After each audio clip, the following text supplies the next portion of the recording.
परभणी तालुक्यातल्या बलसा खुर्द या गावानं मतदानावर बहिष्कार टाकलाय। सकाळपासून गावात एकही गावकरी मतदान केंद्राकडे फिरकलेला नाही।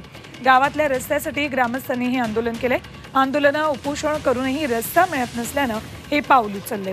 दरम्यान जिल्हाधिकारी रघुनाथ गावडे गावात दाखल झालेत। मतदानासाठी ग्रामस्थांची मनधरणी करण्याचे प्रयत्न सुरू आहेत। थेट जाऊयात परभणीतल्या बलसा गावात आमचे प्रतिनिधी गजानन देशमुख आपल्या सोबत आहेत। गजानन, या गावामध्ये सकाळपासून मतदान झालेलं नाही, 12 वाजलेले आहेत। जिल्हाधिकारी मनधरणी करतायत, त्याला यश येईल असं वाटतंय का?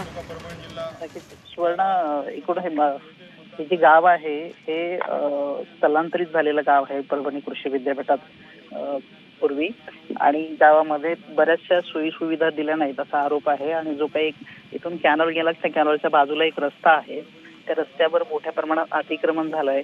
कोर्टामध्ये गेलो, कोर्टामध्ये सुद्धा आमच्या बाजूने निर्णय लागला, पण फक्त देखावा म्हणून इथलं अतिक्रमण काढण्यात आलं आणि पुन्हा जसं तसं बसलं।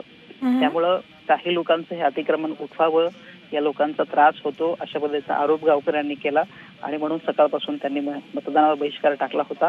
जिल्हाधिकारी स्वतः गावामध्ये आले, त्यांनी सगळ्या गावकऱ्यांची मनधरणी केली, त्यांना आश्वासन दिले लेखी स्वरूपामध्ये की 1 महिन्याच्या आतमध्ये ते सगळं जे अतिक्रमण आहे आचारसंहिता उठल्यानंतर अतिक्रमण काढून देण्यात येईल। त्यानंतर गावकऱ्यांनी मतदान करण्यासाठी सकारात्मकता दाखवलेली आहे। ठीक, गजानन, धन्यवाद या संपूर्ण माहितीसाठी।